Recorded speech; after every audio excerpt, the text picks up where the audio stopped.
Selamat pagi adik-adik. Bertemu lagi dengan Kak Ros dan Kak Step. di hari Minggu pertemuan yang keempat bulan Kitab Suci Nasional. Nah, di hari Minggu ini tadi Kak Step juga ke gereja ya? Iya, Kenapa Kak Step? karena Kak Step adalah anggota gereja Katolik. Oh iya, sebagai anggota gereja Katolik kita ke gereja.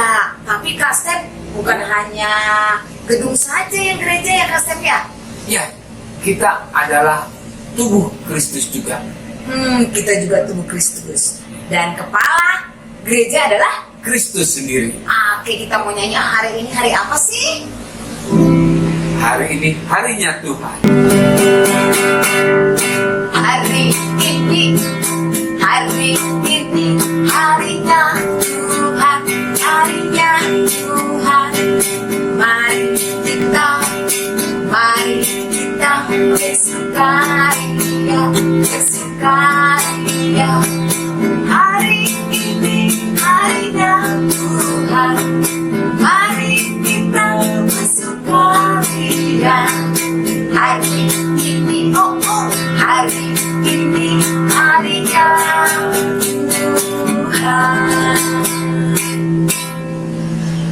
Oke, kita mau berdoa dalam nama Bapa dan Putra dan Roh Kudus. Amin. Selamat pagi Allah Bapa, Allah Putra, Allah Roh Kudus. Terima kasih kalau hari ini kami ingin mendengarkan firman-Mu, di mana kami adalah anggota dari Gereja Katolik. Kemuliaan kepada Bapa, Putra, dan Roh Kudus, seperti pada permulaan, sekarang, selalu, dan sepanjang segala. Amin. Dalam nama Bapa dan Putra dan Roh Kudus. Amin. Oke, adik-adik. Tadi Kak Step waktu pergi ke gereja berlutut dulu ya? Ya, Kenapa sih harus berlutut? kita menghormati tubuh Kristus yang ada di otak. Apa coba? Itu Tabernakel. tabernakel. Oh. Ada di depan gereja, Kak. Betul. Jadi nggak sembarangan ya Nggak, ke gereja. betul. Lari sana, lari sini, lari Harus sana. tunduk dulu. Oh, kita harus Ya. memberi penghormatan dengan hikmat. Oke, yuk adik-adik, kita ingin menyanyikan lagu Yesus Pokok, karena kepala gereja adalah Yesus dan kita adalah tubuhnya atau ranting-rantingnya. Kita mau nyanyi Yesus Pokok. Yesus pokok dan kita lancaran, tinggallah di dalamnya. Yesus pokok dan kita lancaran, tinggallah di dalamnya. Yesus pokok dan kita lancaran, tinggallah di dalamnya. Pastikan kau akan berbuah.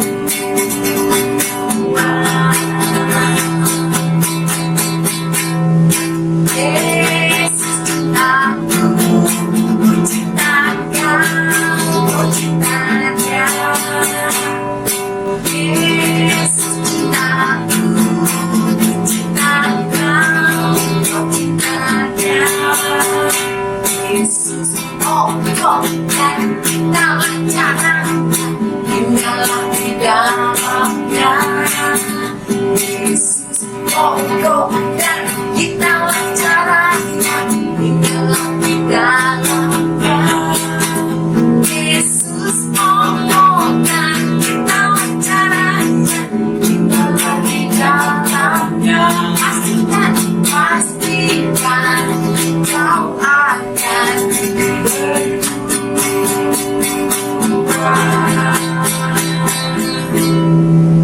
Iya adik-adik, memang Yesus itu adalah pokok. Dia kepala gereja. Kita ini tubuh-tubuhnya, Iya. bagian tubuh-tubuhnya. Jadi, Kasih, kalau memang kita adik-adik bagian tubuhnya, berarti kita harus menjaga dong tubuh kita ya, Ya, betul. agar tetap suci. Gimana caranya ya Kak? paling tidak kita harus pergi ke gereja. Atau kita ingat selalu baca firman Tuhan yang ada di kitab suci. Dan juga apakah kita harus dong taat kepada Tuhan ya, Ya. mengikuti firman-Nya, Ya.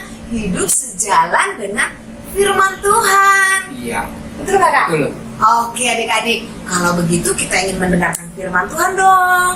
Hari ini temanya tadi aku adalah anggota gereja Betul. Katolik. Yuk sebelum kita mendengarkan firman Tuhan, kita ingin menyanyikan lagu Firman-Mu.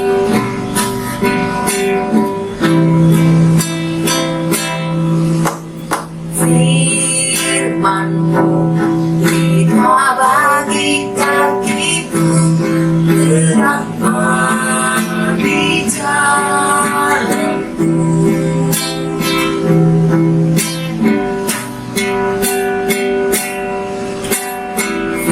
Firman-Mu hikmah bagi kakiku, terang bagi jalanku. Waktu ku bimbang dan hilang jalanku, tetap dapat di sisiku, dan takkan ku jatuh asal kau di dekatku, besertaku selamanya.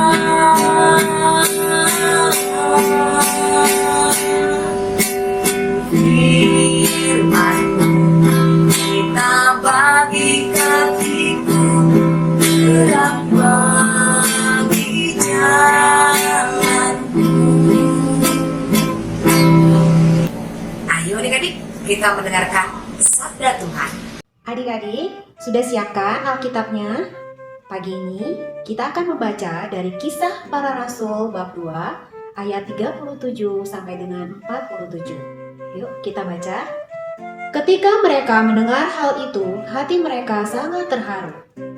Lalu mereka bertanya kepada Petrus dan rasul-rasul yang lain, "Apakah yang harus kami perbuat, saudara-saudara?" Jawab Petrus kepada mereka, "Bertobatlah, dan hendaklah kamu masing-masing memberi dirimu dibaptis dalam nama Yesus Kristus untuk pengampunan dosamu. Maka kamu akan menerima karunia Roh Kudus.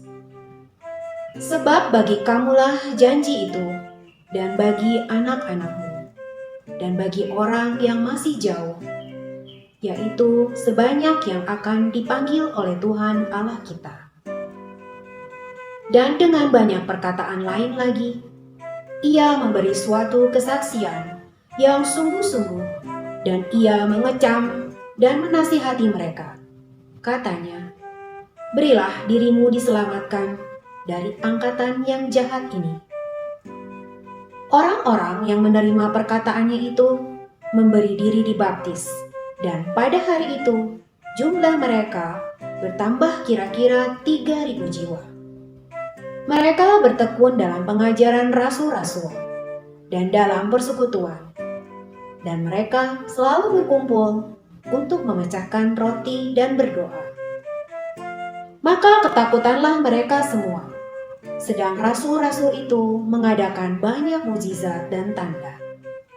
Dan semua orang yang telah menjadi percaya tetap bersatu, dan segala kepunyaan mereka adalah kepunyaan bersama. Dan selalu ada dari mereka yang menjual harta miliknya, lalu membagi-bagikannya kepada semua orang sesuai dengan keperluan masing-masing. Dengan bertekun dan dengan sehati, mereka berkumpul tiap-tiap hari dalam bait Allah. Mereka memecahkan roti di rumah masing-masing secara bergilir, dan makan bersama-sama dengan gembira dan dengan tulus hati, sambil memuji Allah, dan mereka disukai semua orang. Dan tiap-tiap hari Tuhan menambah jumlah mereka dengan orang yang diselamatkan. Demikianlah sabda Tuhan. Aku bangga jadi anak Katolik.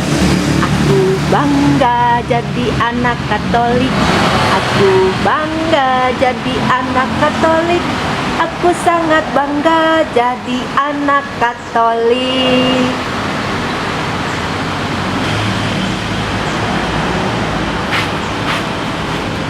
Halo adik-adik, jumpa lagi dengan Tante Tina. Hari ini Tante Tina ada di gereja kita yang tercinta, Gereja Santo Laurentius Bandung. Nah, hari ini ulasan kita adalah tentang aku anggota gereja Katolik. Ya, nah kita masuk ke dalam yuk.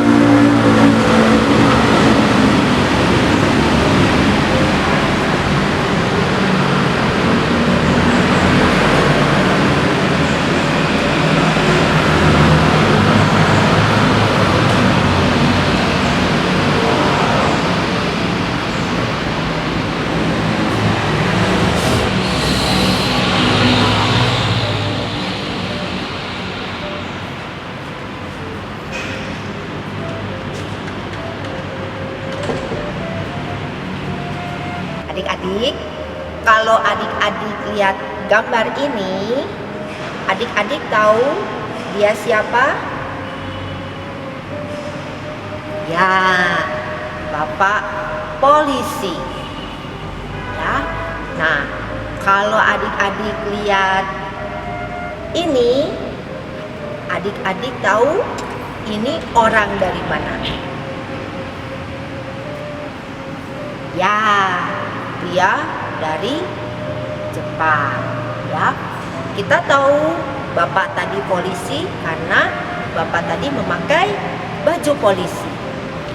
Kita tahu anak tadi dari Jepang karena waktu memberi hormat dia membungkukkan badan seperti ini. Ya, dari gerak-gerik orang kita bisa tahu dia siapa. Nah, bagaimana dengan anak Katolik atau orang Katolik? Bagaimana orang tahu bahwa kita Katolik? Ya, coba kita lihat video ini.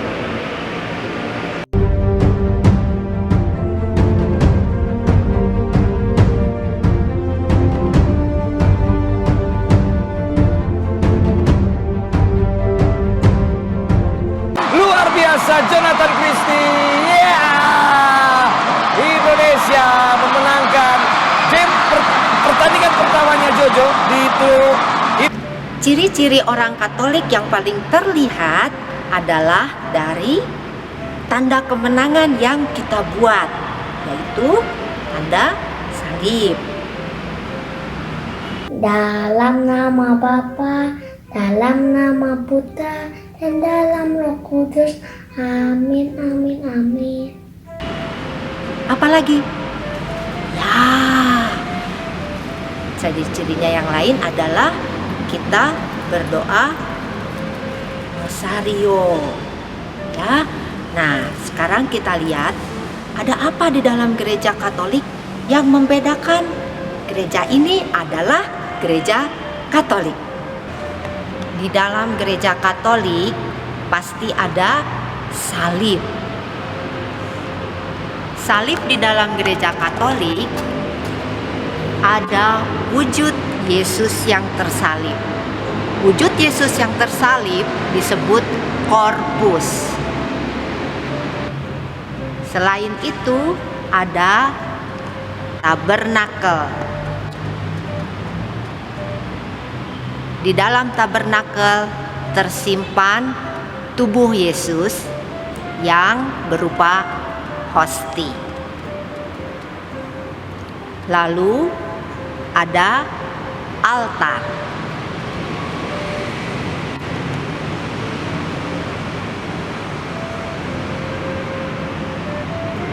Dan ada banyak ciri-ciri lain di dalam gereja yang menandakan bahwa ini adalah sebuah gereja Katolik. syarat utama seorang anggota gereja Katolik adalah kita beriman dan percaya sepenuhnya kepada Allah, kepada Tuhan Yesus, dan kepada Roh Kudus, Tritunggal Maha Kudus. Kita percaya bahwa Tuhan Yesus adalah satu-satunya jalan keselamatan kita menuju Allah. Untuk menjadi anggota gereja Katolik, seseorang harus dibaptis secara Katolik. Ini adalah bejana baptis. Seseorang yang akan menjadi Katolik akan dibaptis memakai air suci, dibaptis dalam nama Bapa dan Putra dan Roh Kudus.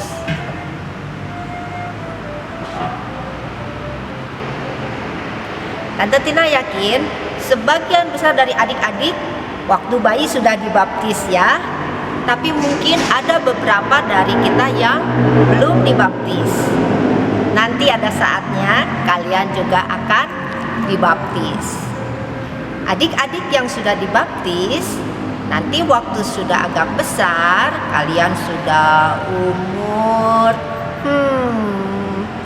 kurang lebih 10 tahun, kalian bisa menerima komuni pertama, lalu bisa menerima tubuh dan darah Kristus yang berupa hosti.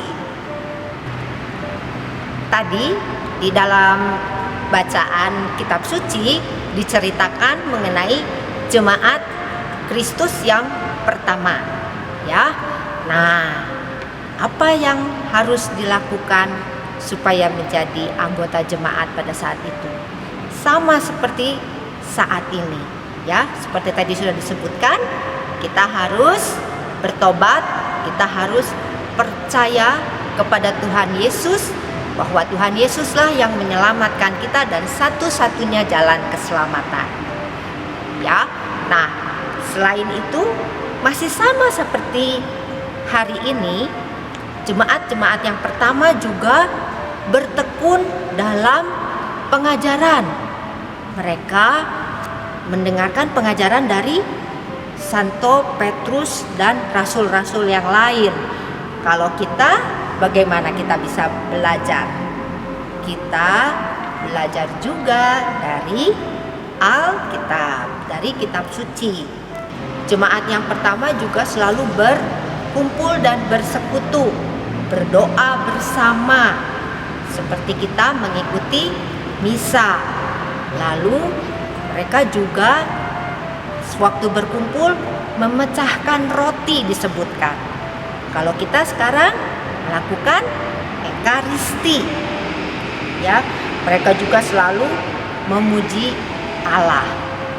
Mereka juga berderma, mereka mengumpulkan persembahan untuk keperluan-keperluan bersama dan untuk keperluan mengembangkan gereja dan jemaat Allah. Nah, adik-adik, itu tadi sekelumit tentang kita yang adalah anggota gereja Katolik. Adik-adik tetap bangga jadi anak Katolik. Aku bangga jadi anak Katolik. Ya, kalau kita bangga jadi orang Katolik, kita akan bertekun dalam doa, dalam pengenalan akan Allah, membaca kitab suci, dan kita hidup menjadi anak yang baik. Oke, adik-adik, sekian dulu ya dari Tante Tina. Tetap semangat jadi anak Katolik. Tuhan Yesus memberkati. Dah. Halo adik-adik, ketemu lagi sama Kakak Rika. Hari ini Kakak Rika mau mengajak adik-adik semua untuk membuat aktivitas. Yuk kita mulai. Nah, adik-adik siapkan kertas berukuran 6 cm x 6 cm dan 5 cm x 5 cm sebanyak 4 buah. Kemudian, rekatkan menggunakan lem. Nah, adik-adik, di sini adik-adik menuliskan cara hidup kita sebagai anggota gereja Katolik di masa kini. Nah, siapkan kertas berukuran 25 cm x 6 cm. Kemudian beri tanda sekitar 6 cm dan tarik garis. Nah, sisanya 1 cm sebanyak 3 buah.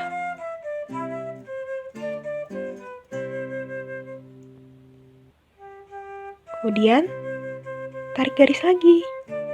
1, 2, 3. Garis-garis yang tadi adik-adik buat, kemudian dilipat.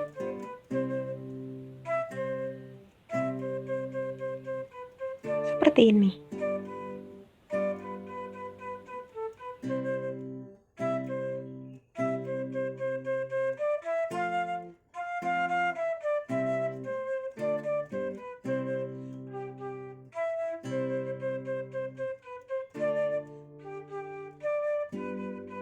Nah, kertas yang tadi adik-adik buat, kita tempelkan. Tapi menempelkannya tidak semua ya, hanya bagian ujungnya saja.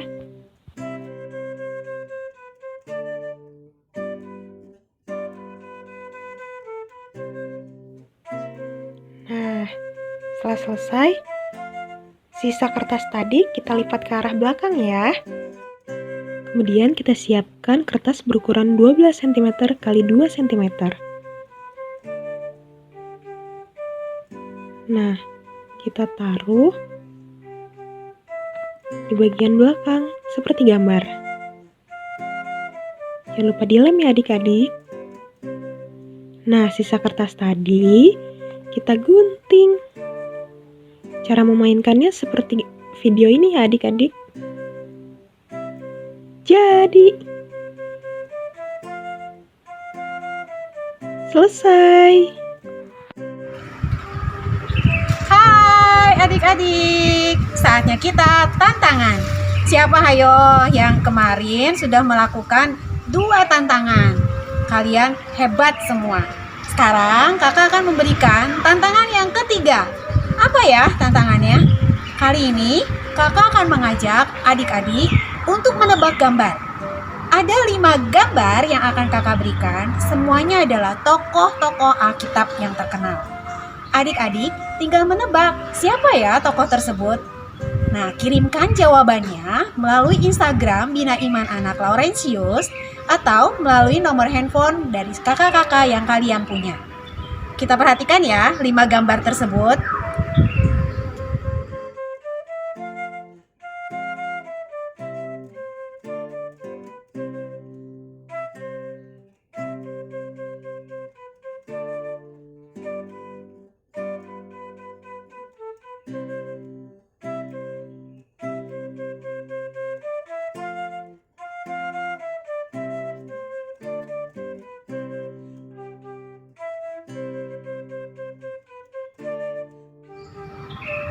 Bagaimana? Sudah dilihat 5 gambarnya? Mudah kan?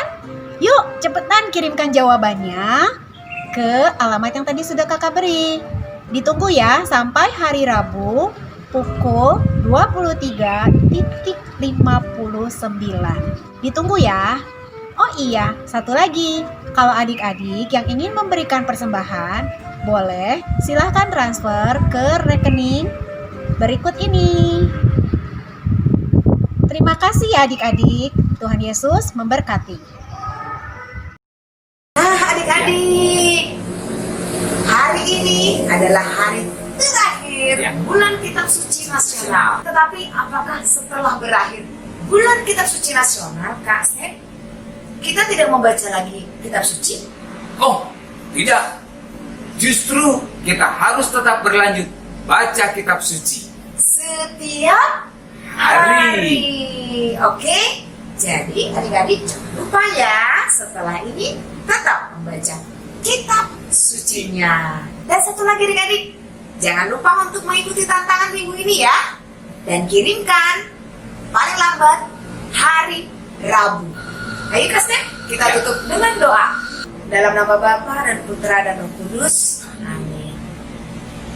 Terima kasih Bapa, kalau hari ini kami sudah mendengarkan firman-Mu, kami sudah menyelesaikan bulan Kitab Suci Nasional, tapi kami tetap ingin mendengarkan firman-Mu di dalam keluarga kami. Terima kasih Tuhan, terpujilah Engkau selama-lamanya. Amin. Dalam nama Bapa dan Putra dan Roh Kudus. Amin. Oke adik-adik, sampai jumpa.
Kejadian Keluaran Imamat, Ulangan dan Bilangan dan Ulangan. Ada 5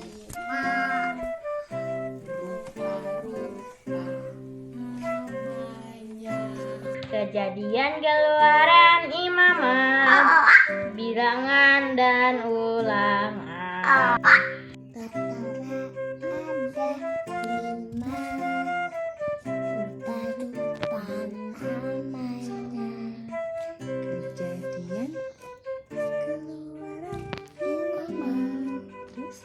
Kitab Taurat Ada 5 rupa-rupa namanya. kejadian keluaran Imamat, rupa-rupa namanya. Kejadian keluaran Imamat, Bilangan dan ulang. Kitab Taurat ada 5 rupa-rupa namanya. Kejadian Keluaran Imamat, Bilangan dan ulangan. Kitab Taurat ada 5 rupa-rupa namanya. Kejadian Keluaran Imamat, Bilangan dan ulangan. Itulah kitab Taurat di Perjanjian Lama.